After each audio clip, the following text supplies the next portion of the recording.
oração. Hoje falaremos desse tema, né, importantíssimo, que é o Mestre intercede pelos seus discípulos. Evangelho de João, capítulo 17, do versículo 6 até o versículo 11. Davi, lê pra gente aí. Vamos lá, estou olhando na versão internacional, que é a famosa NVI, no capítulo 17 de João, a partir do verso 6. Eu revelei o teu nome àqueles que do mundo me deste. Eles eram teus, tu os deste a mim, e eles têm guardado a tua palavra. Agora eles sabem que tudo o que me deste vem de ti, pois eu lhes transmiti as palavras que me deste, e eles as aceitaram. Eles reconheceram que de fato que vim de ti e creram que me enviaste. Eu rogo por eles. Não estou rogando pelo mundo, mas por aqueles que me deste, pois são teus. Tudo que tenho é teu, e tudo que tens é meu, e eu tenho sido glorificado por meio deles. Não ficarei mais no mundo, mas eles ainda estão no mundo, e eu vou para ti. Pai Santo, protege-os em teu nome, o nome que me deste, para que sejam um, assim como somos um. Enquanto estava com eles, eu os protegi e os guardei pelo nome que me deste. Nenhum deles se perdeu, a não ser aquele que estava destinado à perdição, para que se cumprisse a Escritura. Você já passou, hein? Você Era até passou... 11, né? Era até 11. Todo dia que você estava empolgadaço aí, nem te interrompi. Até 11. Depois, na próxima aula, a gente continua desse ponto. Beleza. Aí. Né? Obrigado aí pela... Se você não assistiu a aula passada, que foi comigo e com o Marco Cico, né, nós começamos a falar deste capítulo, falamos sobre o Evangelho, sobre Jesus, porque essa oração do capítulo 17 é interessante. Ela começa Jesus falando dele mesmo. Agora ele vai falar dos seus discípulos que estão ali com ele. Depois ele vai falar dos discípulos do futuro, que somos nós. Dos discípulos dos discípulos. Dos discípulos dos discípulos dos discípulos. Mas aí, não dá para a gente falar de tudo ao mesmo tempo, então vamos falar por pedacinhos. E hoje vamos começar logo tratando desse ponto aí, que é a intercessão. Então vem bomba por aí. Bomba! Mas vem pra cá, vem! Vamos ler dois textos, Davi. Hebreus 7, 25, Romanos 8, 26, 27 e 34, para falar desse ponto, que é o ponto de abertura da nossa aula. Olha o título da nossa aula enquanto o Davi abre o texto. Ó. Jesus, o Mestre, intercede pelos seus discípulos. Preste atenção, hein? Preste atenção no texto. Então vamos ler primeiro Hebreus 7, 25, Davi. Tá. Portanto, ele é capaz de salvar definitivamente aqueles que, por meio dele, aproximaram-se de Deus, pois vive sempre para interceder por eles. Isso, então observe nos textos que nós estamos lendo aí, que a função de Jesus, o trabalho de Jesus, além de salvar, é nos manter, nos sustentar, nos edificar, nos conduzir por toda a vida, vivendo para interceder por nós. Porque ele tem esse poder. É importante, né? Sim. Importante que você preste atenção na aula. Jesus foi designado, separado, enviado para isso, para nos substituir, para sofrer a condenação no nosso lugar, para nos reconciliar, para nos conduzir, para nos ajudar e para interceder por nós. Esta é a função dele. Vamos ler Romanos 8, 26, 27 e 34. Da mesma forma, o Espírito nos ajuda em nossa fraqueza, pois não sabemos como orar, mas o próprio Espírito intercede por nós com gemidos inexprimíveis. E aquele que sonda os corações conhece a intenção do Espírito, porque o Espírito intercede pelos santos de acordo com a vontade de Deus. 34. Quem os condenará? Foi Cristo Jesus que morreu, e mais, que ressuscitou e está à direita de Deus, e também intercede por nós. Então, beleza, ó. Vários textos falando dessa realidade dessa ação concreta de Jesus, que começa nesse momento, já antes da morte e da ressurreição. Jesus abre, né, o caminho da paixão, já que estamos estudando esse tema bem na Semana Santa, né, bem na véspera dessas comemorações. Jesus começa este caminho intercedendo, porque ele tem poder para interceder. Esses versículos que o Davi leu falam disso, do dom, da habilidade, da capacidade, da autoridade que Jesus tem para interceder por nós. Então, qual é o ensinamento que isso nos traz? É que não existe ministério de intercessão. A intercessão só pertence àquele que tem poder para interceder. Isso é importante, irmãos. A falta de estudo bíblico nos leva à escuridão, né? A falta de clareza nos deixa confusos. E quando ficamos confusos, nós começamos a dar lugar ao nosso próprio coração e à nossa própria vaidade. Então há muita gente que acha que realmente recebeu de Deus uma vocação, um dom, uma habilidade, um poder, uma unção, o nome que você quiser dar, para interceder, para colocar-se na brecha. Estou usando uma linguagem bem de igreja, né? Para colocar-se no momento. Há comunidades onde as pessoas se reúnem em salas separadas, no subsolo, intercedendo, lutando no mundo espiritual para que Deus não nos abandone, para que Deus não abandone o culto, para que Deus responda às nossas... Então eu quero te explicar assim com muita clareza, não há necessidade de intercessores. Porque você acha, Cristo Leclerc, é o nosso intercessor. você acha que isso talvez seja um tipo de herança católica, por conta de que eles falavam muito que Maria é nossa intercessora? Lógico, lógico. Tem um pouco da herança católica, tem um pouco da nossa mistura, né, do sincretismo religioso, sim, tem um pouco do folclore e tem muito de vaidade, né? Porque, na verdade, agora partindo desse tema aqui da intercessão, da oração de Jesus, né, vamos falar o seguinte, ó, quais são as características dos discípulos? É disso que Jesus está falando. E, obviamente, os discípulos não são intercessores, porque os discípulos precisam de intercessão, né? Então, assim, na ausência de clareza bíblica, na ausência de devoção, na ausência de um bom ensino e também na ausência do novo nascimento, de um coração humilde que aprende, as pessoas ficam inventando moda, né? E aí acham que vão virar guerreiras da espiritualidade. Mas o que a Bíblia está nos ensinando, na fé cristã, não há necessidade de interceder nem de lutar por nada, porque Cristo já fez tudo por nós. Leclerc, eu venho de um arcabouço, né? De uma herança. De um escopo. Isso. Pentecostal, né?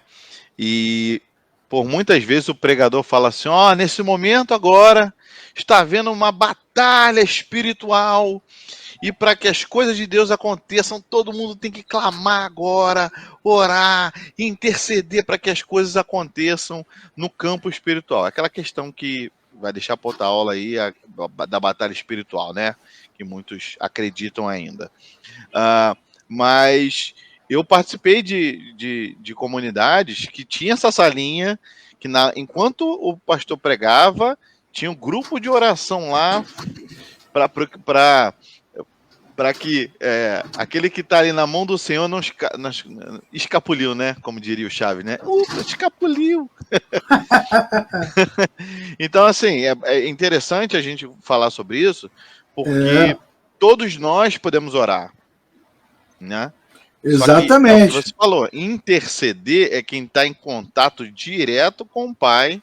Mas vamos deixar isso aí vamos só dar essa aguçada, mas vamos falar. Exatamente. Todos nós, você falou muito bem, todos nós podemos orar. A oração de Jesus, como é que ela é chamada? De oração sacerdotal. Sim. Né? A oração de quem tem poder, de quem tem como estar diante de Deus para interceder.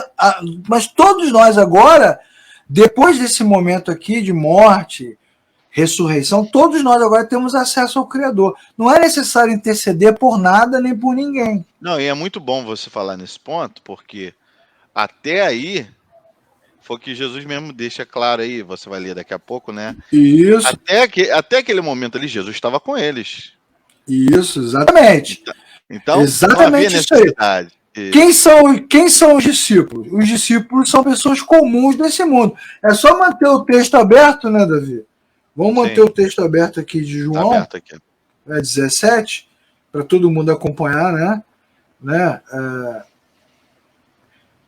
Eu revelei teu nome àqueles que do mundo me deste. São pessoas comuns. Quem são os discípulos? Se você faz aí uma ideia de que os discípulos eram extraordinários, espetaculares, que eles tinham as joias da mente, a joia da realidade, o martelo de Mjolnir, que eles tinham um poder, eles eram pessoas comuns. Sim. Por isso que Tiago diz na sua epístola, é uma passagem que a gente não vai ler, mas Tiago diz, né, que Elias, o grande profeta do Antigo Testamento, era um homem sujeito às mesmas questões que nós. Eram pessoas comuns. Então está muito claro na oração de João 17 que Jesus está dando continuidade ao ensino que ele começou antes nas aulas que nós fizemos juntos aqui, Davi. Eu sou o mestre, vocês são os servos. Eu sou o Senhor, vocês obedecem. Quem me ama faz aquilo que o Senhor deseja, a vontade do seu Senhor. Então, essas separações são muito importantes. E é importante, necessário, e tem que ser assim, porque só assim há salvação. Porque Jesus é o único que tem poder para salvar, redimir, reconciliar pessoas comuns como nós. Né? Aqui, ó, um comentário da Ellen aqui, ó. Na Assembleia, ela deve estar se referindo à Assembleia de Deus, né? Existem irmãs que, segundo os pastores, são colunas da igreja. Tá vendo? Isso é o que ela mesma está falando, é um misticismo, é uma cultura que vai se criando. A coluna e baluarte e fundamento e pedra é Jesus. Não tem outra coluna. Nenhum de nós é coluna de nada. Se você realmente se sente coluna, se acha coluna, ai de nós se não fosse o Senhor. Vai acabar tendo um problema de coluna, né? É bem possível. Nós somos pessoas comuns, problemáticas, com os nossos dilemas, nossas doenças, nossas falhas, nossas fraquezas. Isso é muito bom, porque entre nós só Cristo é glorificado. Nada, nem ninguém ocupa essa posição. Além disso, nós nem donos dos nossos próprios narizes somos. Né? Olha o texto, de novo. Eles eram teus, Jesus falando com o Pai, né? Eles eram teus, e tu os deste a mim. Ou seja, nós não pertencemos a nós mesmos. Nós tem dono. Nós tem dono. Boa noite, Fátima. Seja bem-vindo à nossa aula. Fátima. E tá lá em Campo do Jordão, Gramado, ali na foto, ó. Eita, Lelê, cada um no lugar. Não olha não. Somos pessoas que pertencem. Isso é muito legal, cara. Não tem essa autonomia, sabe? Essa liberdade, essa pseudo-liberdade. Se você pensar bem, esse é um outro tema, quem sabe para um estudo futuro, né? Toda essa ideia de autonomia, liberdade, né? De livre expressão, livre-arbítrio, Da onde vem isso? Vem da queda. Depois da queda, depois de Gênesis, é que o ser humano começou a levantar essas bandeiras de liberdade, autonomia, livre expressão, livre-arbítrio, livre isso, livre aquilo outro, né? Direito. E o que a Bíblia vai nos mostrar na oração de Jesus é que o ser humano pertence ao Pai. E isso é muito legal também, porque aqui, Davi, você tem uma explicação doutrinária nessa frase, né? Eles eram teus. Se o ser humano pertencia ao Criador e o ser humano se rebelou com o Criador, então o que o Criador pode fazer, Davi? O que ele quiser. Condenar todo mundo. Não é? E aí Cristo se oferece como alguém para substituir o homem nesse processo de juízo. E aí o Pai, que é dono desse homem que pode ser destruído, o que o Pai faz? dá a ele. Entrega isso. Olha que coisa interessante. Olha como esse versículo ele tem uma propriedade escatológica, doutrinária. E é esclarecedor, né? Que o Pai, o Deus eterno, o Criador, o Senhor de todas as coisas, voluntariamente escolhe a graça em vez de escolher o juízo e dá a Cristo aquele que lhes pertencia. Voluntariamente. Sim. Voluntariamente. E aí Jesus fala o seguinte, que depois que eles são entregues, eles podem conhecer o Pai, se reencontrar com o Pai por causa de Jesus. Eles eram teus, tu os deste a mim, eles têm guardado a sua palavra, agora eles sabem que tudo que me deste vem de ti. Olha só, versículos pequenos, né? Mas tão objetivos, né? Esse ato voluntário de Cristo de colocar-se no lugar do homem, esta entrega, esta doação do Criador a Cristo com o seu poder, faz o quê? Faz com que esse homem pecador se reencontre com o Criador agora com clareza, porque ele não podia enxergar. Ele não podia ver. E a gente viu isso numa aula muito legal que eu fiz aqui com o Davi sobre o cego de nascença. Lembra, Davi? João capítulo 9. Jesus falando, né? Eu sou a luz do mundo, eu vim para que os cegos vejam. E os cegos somos nós, amigos. É verdade. Não. Os cegos somos nós. Nós é que somos cegos e que estamos aí agora enxergando Jesus por causa da sua revelação. Não é? E é interessante o que você está falando aí, Leclerc, porque assim, em nenhum momento ficamos livres e independentes. Em nenhum momento. Deus nos criou, somos propriedade de Deus, aí a gente se rebelou, mas Jesus foi lá e recebeu a gente. Então, exatamente. Assim, em nenhum momento a gente teve um hiato aí de estar longe das mãos do Senhor, né? Claro que são aqueles que o Pai deu a Jesus. Exatamente, muito legal, né? Isso dito com muita clareza nessa oração. Né? As pessoas, agora, os discípulos, que porque eles amam a Jesus, né? Por causa desse amor, por causa desse encontro com Cristo, esses discípulos agora guardam a palavra. Sim. E é bem legal esse versículo também, para você que está estudando, né? Eles têm guardado a tua palavra. Essas pessoas que Jesus chama de discípulos, que são pessoas comuns, que pertenciam a Deus, agora pertencem a Cristo e agora conhecem a Deus por causa dele, por causa deste encontro com Cristo, elas estão preparadas para a Páscoa, que vai ser um momento duro, né, de morte, de dor, e para o Pentecostes, que vai ser o auge, né, o momento, o ápice do cristianismo, a descida do Espírito Santo, né, a reconciliação definitiva.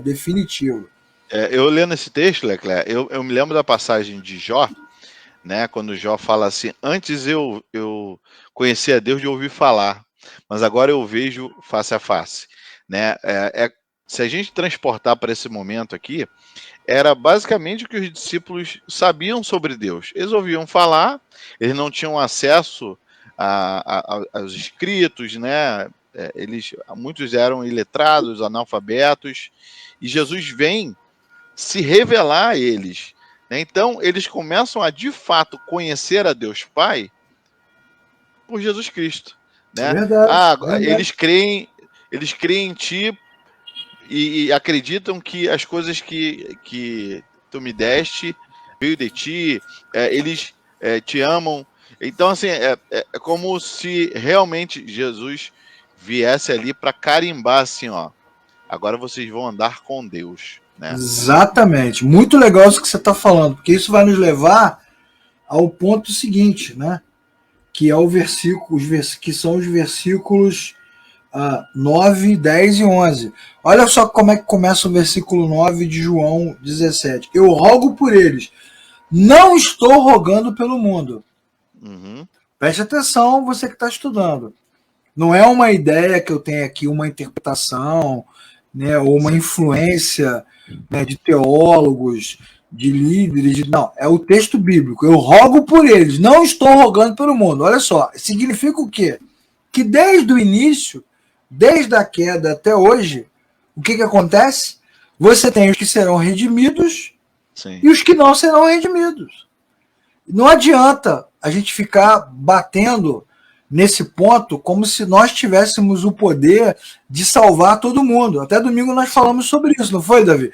Não podemos salvar todo mundo. E essa ideia de que Deus vai salvar todo mundo, né? De que Deus vai salvar todo mundo pelo amor, pela misericórdia, que Deus é bom, isso é uma distorção bíblica, porque o fato é distorção duas vezes. Primeiro, porque o fato de haver juízo não torna Deus mau. Deus continua sendo bom. E segundo, sim, porque isso nos leva a uma doutrina equivocada que se chama universalismo. O que é o universalismo? Exatamente. O que é o universalismo? É você achar que todo mundo, todos os homens, serão salvos. E aí, quando a gente fala disso, Davi, na escola bíblica, no seminário, no culto, na conversa, a gente vira ruim. Absurdo.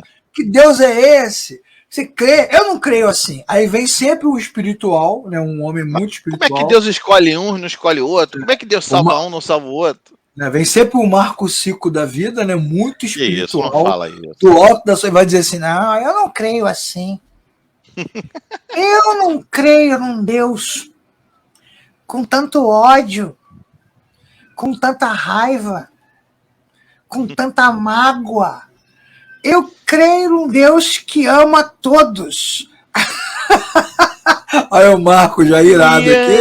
Ama, ele me ama. Câncer na igreja. Não, e assim, o texto está muito explícito e todas as partes que a gente está lendo sobre o Evangelho de João, tem aqueles que creram e os que não creram. Exatamente. Os que creram serão salvos, que não creram já estão condenados. Aí então, você está assistindo... Pode falar.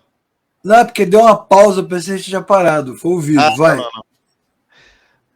Não, você falou, aí você está assistindo. Aí vai. Você está assistindo a aula aqui, tá vendo eu e o Davi aqui no Lero, você vai dizer, mas a minha mãe, o meu pai, meu filho, minha filha, minha avó... Isso não está na nossa mão, irmãos. Isso não é nossa responsabilidade. Você tem que se livrar desse peso, meu chefe. Você que está nos assistindo agora, isso não é nossa responsabilidade. Né? Você querendo trazer sobre os seus ombros. E aí vem a questão da intercessão. Por isso que eu bati nesse ponto. Sim. Não é? Porque você tem que ganhar sua família para Jesus. Sim. Não é?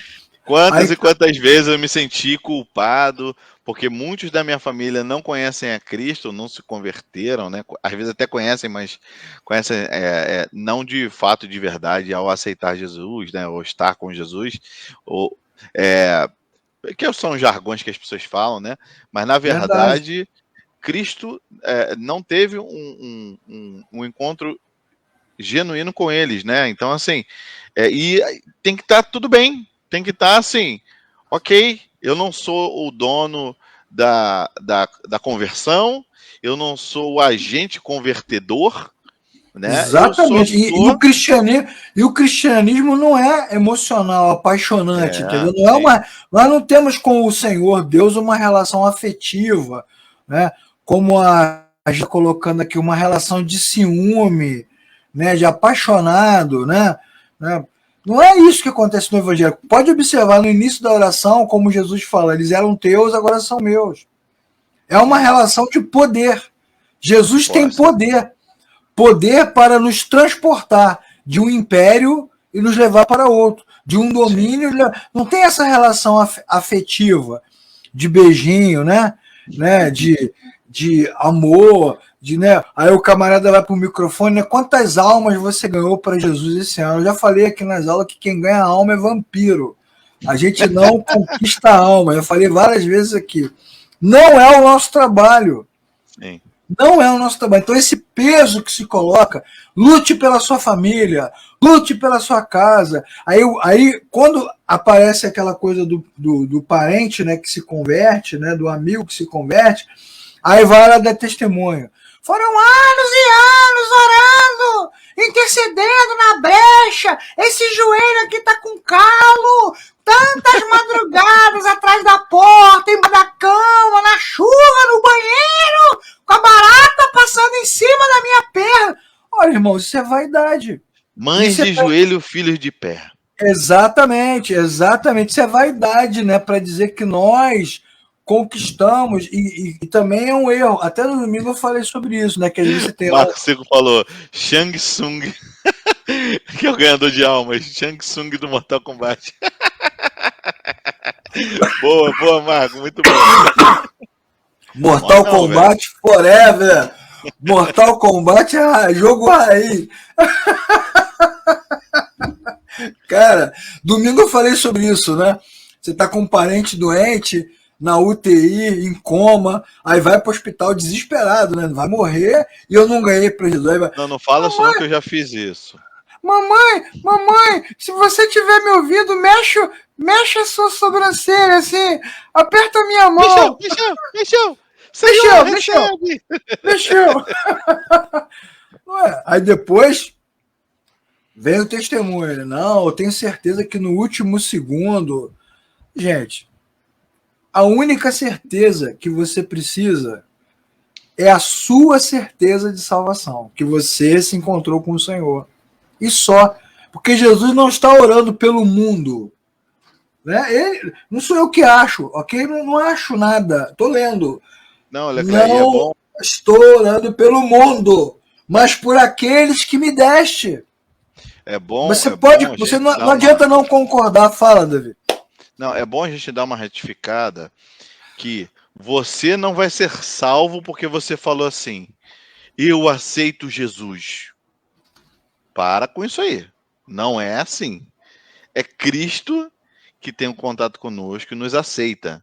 Exatamente. Então, por que eu estou dizendo isso? Porque a pessoa vai lá no leito de morte, fala que aceita Jesus.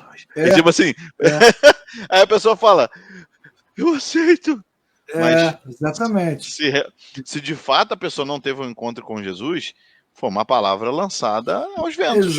Exatamente. Olha como isso é interessante, olha como a Bíblia vai falar sobre esse assunto em outras passagens. Né? Os que são salvos são de Deus. Vamos ler esse texto aí, Davi. 1 Coríntios, capítulo 2, do 1 ao 5. 2, do 1 ao 5. Eu mesmo, irmãos, quando estive entre vocês, não fui com discursos eloquentes, nem com muita sabedoria, para lhes proclamar o ministério de Deus, pois decidi nada saber entre vocês a não ser Cristo Jesus e este crucificado. E foi com fraqueza, temor e com muito tremor que estive entre vocês. Minha mensagem e minha pregação não consistiram de palavras persuasivas de sabedoria, mas consistiram de demonstração do poder do Espírito, para que a fé de vocês, para que a fé que vocês têm não se baseasse na sabedoria humana, mas no poder de Deus. Olha só, olha como esse texto é incrível, gente. Olha só o que Paulo está dizendo. Assim, eu não fui até vocês com palavras persuasivas. Então não é conhecimento, sim, não é a nossa capacidade de convencimento, não é pela repetição. O que salva o homem é o poder de Deus. E quantas vezes as pessoas leem esse texto para dizer assim, tá vendo? Eu fui até vocês com o poder de Deus, como se Paulo chegasse flutuando, né, soltando raio pela mão, fazendo milagres, expulsando o demônio. O poder de Deus não é isso, irmãos. O poder de Deus é Cristo. Não, o poder de Deus é Cristo. Você pregou domingo passado, Leclerc, né? Não lembro se foi exatamente domingo passado que você falou sobre isso, mas o ladrão que estava na cruz, Jesus não pregou para ele. Exatamente. Não houve ali um ato de Jesus falar assim, ei, você que está... Que um estava zoando Cristo, né? Tava arrependa-se. E o outro estava assim, ó, você calado aí, ó, você me aceita? Se você me aceitar, vai pro céu agora. Eu te salvo. Não, pelo contrário, né? Então, assim, é o que você está falando. Não é por muito falar, não é por convencimento, não é por. Mexe aí a sobrancelha e diz que aceita. Isso. Não. A salvação do homem é obra da Trindade. E não é porque eu acho, irmãos. Isso não tem a ver com Lutero, não tem a ver com Calvino, não tem a ver com Wesley, não tem a ver com Jonathan Edwards, não tem a ver com Jimmy Swaggart, não tem a ver com os grandes pregadores do século XX, ok? David Wilkerson, quem você quiser. Isso não tem a ver com esses caras. Isso tem a ver com o que Jesus está dizendo. Eles eram teus, tu me deste, eu aceitei, e agora eles, como nós somos um, eles serão um. Isso é uma obra da Trindade. Então, em vez de você pegar essa passagem e ficar usando ela para arrumar picuinha, para falar de doutrina, para dizer que você não concorda, você deveria usar essa passagem para agradecer a Deus. Se você é cristão, se você nasceu de novo, se você teve um encontro com Cristo, se você foi restaurado, se você tem a vida eterna, se o Espírito de Deus entrou no seu coração, você devia pegar essa passagem e falar assim, caramba, Jesus não está rogando pelo mundo, e eu estou aqui no pacote dos que estão salvos. Então, esse é um motivo de grande gratidão, de alegria. Em vez de se pegar essa passagem para tentar desconstruir ela, né, pega a passagem para desconstruir, para dizer que não é assim, que não é bem assim, o que eu acho bem difícil, né? Até porque Jesus está falando com muita clareza. Muita clareza. Nossa, uma clareza assim absurda. Antes dessa aula aqui, eu e Davi fizemos uma aula onde até os discípulos concordam. Olha, pela primeira vez, o Senhor falou para gente com clareza. Não falou por parábola, né? Falou diretamente. Ele está falando com muita objetividade. Então, para que lutar com o texto? Em nome de uma pseudo-espiritualidade. Isso é uma pseudo-espiritualidade, isso é uma vaidade teológica, filosófica. Não, porque não é bem assim. Não é bem. Na verdade, o texto é poder de Deus. Vou pegar de novo o texto de Coríntios e vou jogar em outra passagem, né? A palavra da cruz, a mensagem da cruz, é poder de Deus para quem se salva. Então, quem está aqui assistindo a aula e foi alcançado, foi redimido, foi lavado, transformado, é uma bênção. Agora, para quem não foi, é loucura.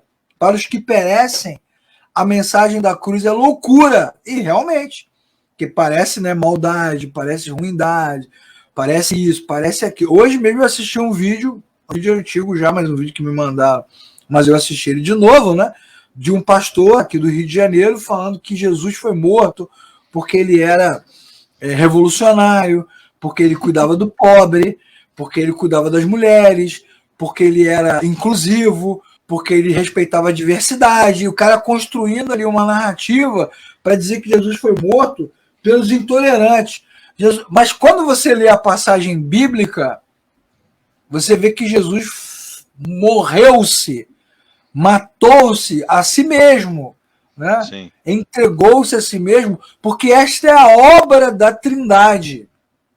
É a obra da Trindade. A obra da Trindade é o poder de Deus.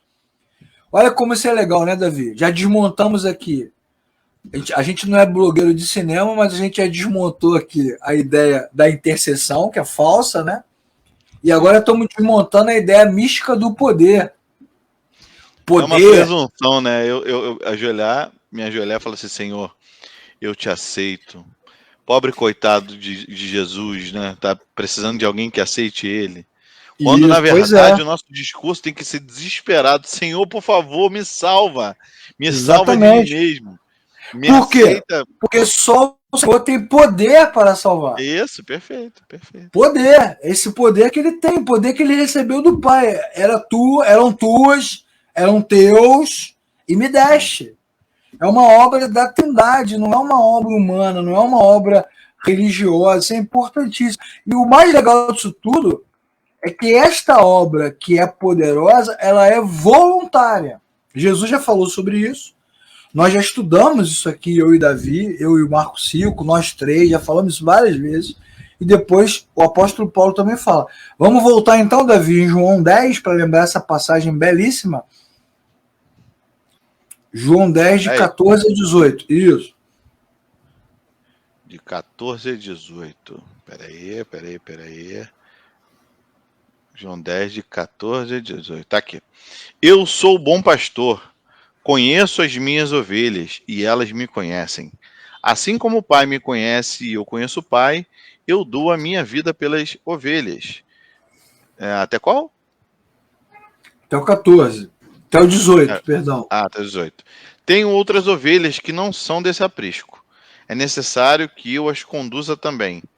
Elas ouvirão a minha voz e haverá um só rebanho e um só pastor. Por isso é que meu Pai me ama, porque eu dou a minha vida para retomá-la. Ninguém a tira de mim, mas eu a dou por minha espontânea vontade. Tenho autoridade para dá-la e para retomá-la. Esta ordem recebi do meu Pai. Exatamente. É tranquilão. Você quer mais clareza do que isso, né? Você que está assistindo essa aula. Que poder é esse que Paulo fala em Coríntios 2? Não fomos até vocês com palavras persuasivas, com sabedoria humana, fomos até vocês com o poder de Deus. Aí vai vir o cara e vai dizer assim: isso é porque Paulo foi lá e fez sinais. Não, irmãos, o poder de Deus é Cristo. Sim. Cristo é o poder. Cristo é o poder pra caramba. Né? O próprio Deus encarnado. Olha o que ele disse nessa passagem que o Davi falou agora. Eu dou a minha vida e tenho poder para dá-la E retomá-la. E retomá-la. Quem que tem esse poder? Quem? Quem que tem o poder? Né? Isso não tem a ver com imortalidade. Está acima.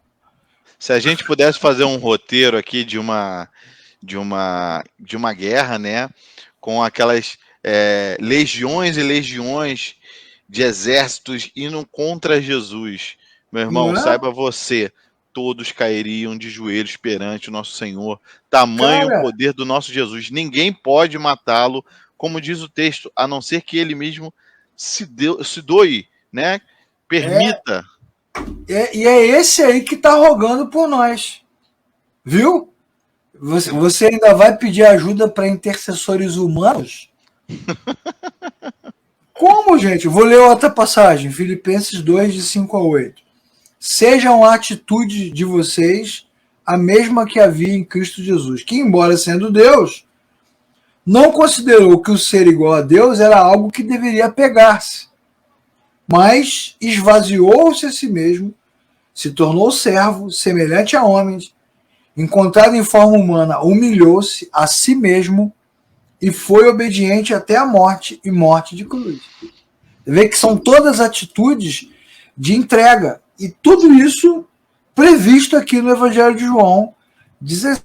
É um texto muito legal, né? Que traz para a gente também um outro olhar. É uma outra coisa importante para dizer também. Toda vez que se fala na paixão de Cristo, as igrejas fazem corais, teatros, esquetes, apresentações. E é sempre aquela coisa do Jesus sofrido, arrebentado, morrendo, arranhado. Né? Caramba, gente.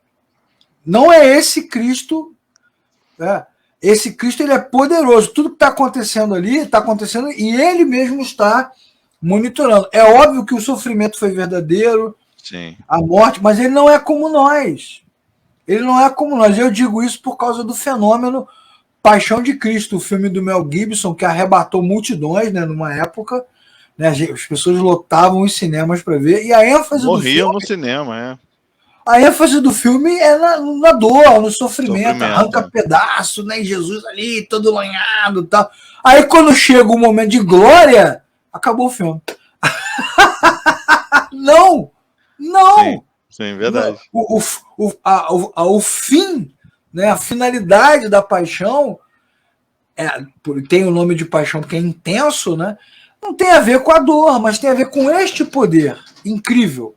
Esse poder fora da nossa capacidade de compreensão. E para a gente terminar, Davi, a nossa aula de hoje que continua, né, esse tema vai continuar, para a gente terminar, vem a pergunta, né? Por que Jesus precisa interceder pelos discípulos? Por quê? Por quê? Why? Por que Jesus precisa interceder? Primeiro, versículo 11, lê para a gente o versículo 11, Davi, João 17, 11. Espera aí que eu já tô aqui. 17, 11. Não ficarei mais no mundo, mas Isso, eles ainda estão no mundo. E eu primeiro vou para motivo é ti. esse. Pai Santo, proteja-os em teu nome, o nome que me deste, para que sejam um, assim como somos um. Primeiro motivo é esse. Ele Sim, intercede porque ele não vai ficar mais no mundo, vai embora, né? Vai sim. voltar para o seu lugar e vai comissionar, vai deixar nos seus discípulos o seu espírito, a sua presença. Então, esse é o primeiro motivo. Então, olha como é que o sentido da intercessão é totalmente diferente. Né? Não é uma intercessão espiritual, uma luta das trevas contra a luz, não. É Jesus intercedendo, tipo assim, eles precisam ser sustentados e nós os sustentaremos. Sim. Então, não ficará mais do mundo. O segundo motivo é o fato de que o Pai Santo é aquele que protege, porque a santidade necessária para andar na presença de Deus vem de Deus. Ah, não acredito, Leclerc. Não acredito que os discípulos não vão ter que fazer campanha, não vão ter que. Ah, não acredito, cara, que eles não vão precisar. Falso profeta. A tua hora está acabando aqui, ó. A tua hora está acabando, falso profeta.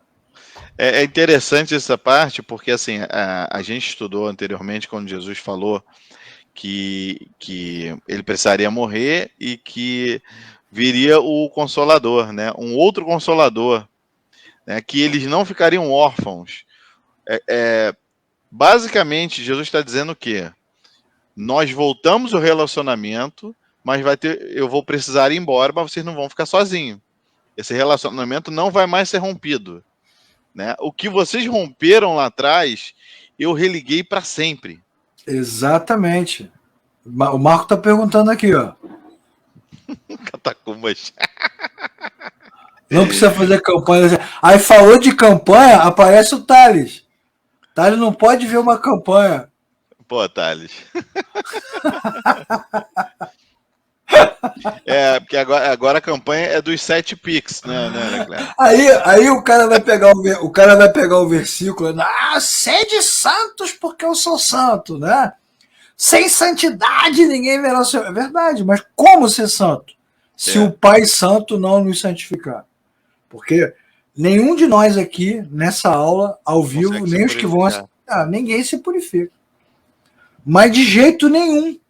Sim. Então, quando Deus diz que nós devemos ser santos como Ele é santo, e quando Deus diz que sem santidade ninguém verá o Senhor, ao mesmo tempo Ele está dizendo que sem Cristo isso não é possível.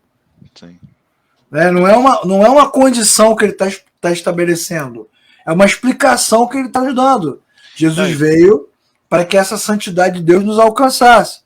E quanto mais cedo, Leclerc, é bom a gente ressaltar isso, quanto mais cedo a gente aceita isso, a nossa condição, mais rápido o Senhor consegue transformar o nosso entendimento, né? Então, assim, a gente começa a perceber o seguinte: poxa, eu sou falho, eu não consigo, eu preciso daquele que consegue, aquele que não falha. Isso. E é o nome, né? Como Jesus fala, né? É o nome, em teu nome, né? É o nome no sentido de posição, de autoridade, no ser. É o ser de Deus. É o ser de Deus que faz essa obra. Isso é muito legal, gente. É um texto muito libertador. É um texto muito iluminado. Seu pai está fazendo a campanha aqui do Pix dobrado. Do Pix dobrado. O Cico faz o Pix ungido, né? E o seu Roberto faz do Pix dobrado. Exatamente, Ellen. Exatamente isso. A palavra de Deus ela é simples. Sim. E nós é que complicamos ela em nome de uma pseudo-espiritualidade. Porque no final das contas, o que o ser humano quer ou é vaidade, né? Ou é reconhecimento, ou é se meter na vida dos outros, né? Controlar os outros, é dominar os outros. É o jugo da religião, né? Só Deus é que pode nos santificar. E essa é o caminho de toda a oração sacerdotal de Jesus. Desde o início, ele está dizendo exatamente isso. Olha, eu estou aqui, Pai, com aqueles que me deste. E os que me deste agora são meus. E eu, como eu vou embora, então eu vou interceder por eles. Mas não vou interceder por todo mundo, não. Vou interceder por aqueles que tu me deste. Para que eles sejam... Isso é muito legal, né? Aqui. Versículo 11. Não ficarei mais no mundo, mas eles ainda estão no mundo. Eu vou para ti. Pai Santo, protege-os em teu nome. Ou seja, é a santidade que emana de Deus que nos santifica. É a posição e a autoridade de Deus que nos mantém protegidos. Tá vendo? Não é daqui para lá. Por isso que nós abrimos a aula falando que essa intercessão é falsa. Porque não é daqui para lá, é de lá para cá. Então a gente não intercede, a gente só recebe, a gente ora, a gente pede, a gente clama, a gente suplica. Mas no sentido sempre de que Deus é superior e nós somos inferiores. Deus está numa situação de autoridade, de pureza, e nós estamos numa situação de inferioridade. Então não se trata... A gente leu agora aí em João 10, né, que o Senhor Jesus, ele é o nosso pastor e ele nos ajuntou no seu aprisco, né, ali no cercadinho, né? Exatamente. O seu rebanho. Somos o seu rebanho. Então, assim, o pastor voltou para Deus, mas o rebanho não vai ficar desguarnecido, né? Ele está pedindo a Deus que proteja-nos. Então, não estamos órfãos, não estamos à mercê do mundo ou do maligno, pelo contrário, Deus está conosco. Exatamente. Do Espírito Santo. Exatamente. É isso, cara, é isso. Então não se trata de livramento, ok? Isso é importante a gente saber, né? Livramento da vida, livramento da morte, isso não vai acontecer, nós vamos passar por tudo, né? Vamos enfrentar tudo que a vida tem para nos dar e tudo vem de Deus, as dificuldades, as lutas, tudo vem do Senhor. Então não vamos nos livrar disso, vamos enfrentar isso tudo com coragem e, acima de tudo, a questão mais importante é que a obra de Cristo, isso é muito legal, né? Vou abrir um parênteses aqui para dizer o seguinte: Jesus está falando isso tudo com muita convicção, mas ele ainda não morreu. Tá tudo sob controle, certo? Ele não está pedindo assim, Pai, me guarde, me ajude, se tudo der certo, se tudo funcionar no final, se nada nos impedir, nós conseguiremos. Não, ele está afirmando, tu me deste, eu vou para ti, vai acontecer. É muito tranquilo, está na mão de Deus, né? Esse Jesus do filme, esfacelado, né? Sem GPS, sem som, sem imagem. Dependendo que Maria olhasse para ele puxar pra ele se fortalecer. Ela olha lá de longe, né? A câmera pega, dá um zoom, ela longe pra caramba, ela vai... Não, esse Jesus que vai apanhar agora, que está prestes a começar o seu... Esse Jesus é que está comandando. Nós até falamos sobre isso numa aula, né? Quando ele estava conversando com seus discípulos, e Jesus olha para Judas e o que tem que fazer, faça agora. Faça depressa. Quer dizer, o inimigo não se move, né? Não tem autonomia. Tudo vai acontecer dentro do momento em que Cristo estabelece. E no final desse processo todo, qual é o final? É que Deus estará conosco sempre. Olha aqui.